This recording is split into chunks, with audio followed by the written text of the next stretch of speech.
Halo, selamat pagi anak-anak. Bertemu lagi dengan Bu Guru ya, secara online. Kita sebelum mulai belajar, berdoa dulu sesuai dengan agama dan kepercayaannya masing-masing. Berdoa, mulai. Berdoa, selesai. Hari ini kita akan belajar tema 2, sub 2, pembelajaran 5 dan 6, muatan IPS, PPKN, dan SPDP. Jangan lupa ya, tetap menjaga kesehatannya dengan sering cuci tangan dan memakai masker jika keluar rumah.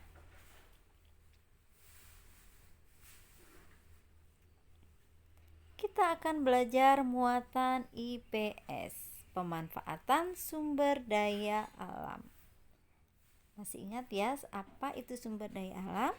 Sumber daya alam adalah sumber daya yang ada di lingkungan kita, yang ada di bumi ini.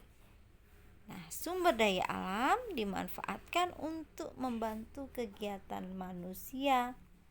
Tetapi sumber daya alam harus dimanfaatkan dengan bijak. Jadi tidak boleh digunakan secara berlebihan. Ya anak-anak ya. Nah, ini adalah beberapa contoh kegiatan yang memanfaatkan sumber daya alam. Di bidang pertanian, nah ini matahari untuk pertumbuhan padi, pembangkit listrik dan menerangi lingkungan, untuk air mengaliri lahan pertanian, tanah dimanfaatkan untuk apa? Sebagai media tanam, udara sebagai sumber karbon dioksida untuk fotosintesis, dan oksigen untuk proses pernafasan makhluk hidup. Kotoran hewan untuk pupuk tanaman.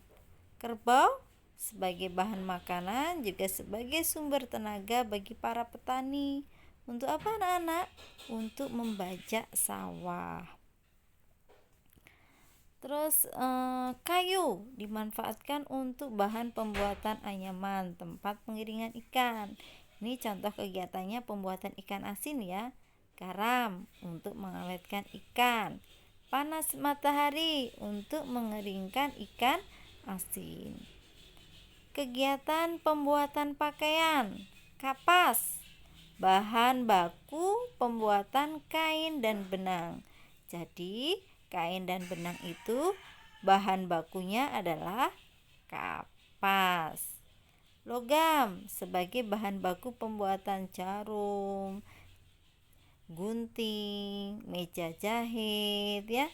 Ini untuk kegiatan pembuatan pakaian. Kemudian plastik, bahan baku pembuatan kancing. Kemudian kegiatan transportasi. Logam, bahan pembuatan alat transportasi. Minyak bumi, bahan untuk pembuatan bahan bakar. Kalau tidak ada bahan bakar, maka transportasi yang menggunakan mesin tidak bisa berjalan. Kemudian pembuatan patung, ada tanah, kayu, ataupun batu. Jadi bahan baku pembuatan patung itu bisa dari tanah, kayu, ataupun batu. Nah, kita akan belajar muatan PPKN, kerjasama dalam pelaksanaan hak dan kewajiban. Jadi ingat ya anak-anak, hak dan kewajiban itu harus dilaksanakan secara seimbang. Setiap manusia memiliki hak dan kewajiban terhadap penggunaan sumber energi. Hak ya, menggunakan sumber energi sesuai kebutuhan. Kewajiban kita apa? Menghemat energi. Ingat ya, jika menuntut hak, kita harus melaksanakan kewajibannya kita juga. Ya anak-anak ya. Sekarang kita akan belajar muatan SBDP, menyanyi dengan notasi angka. Ingat ya, sebelumnya kita sudah belajar not angka. Dalam menyanyikan sebuah lagu, Simbol nada tidak hanya diwujudkan dengan not angka, tetapi juga dapat dengan not balok. Not angka adalah not yang dilambangkan dengan angka-angka, sedangkan not balok adalah not yang dilambangkan dengan gambar. Pada dasarnya, baik not angka ataupun not balok berfungsi untuk mempermudah dalam mempelajari sebuah lagu.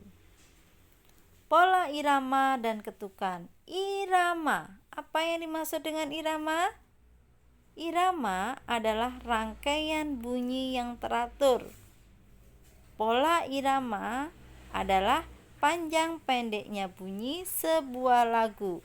Pola terbentuk jika bunyi nada yang teratur dan berulang-ulang. Panjang pendeknya bunyi dihitung berdasarkan ketukan. Pola irama dalam lagu umumnya 4/4, 3/4, dan 6/8. Birama 2 memiliki 2 atau 2/4 hitungan. Itu contohnya ya. Birama 3 memiliki 3/4 hitungan. Birama 4 memiliki 4 atau 4/4 hitungan. Nah, sekian dulu pembelajaran hari ini. Tetap semangat anak-anak. Sampai bertemu lagi. Dadah.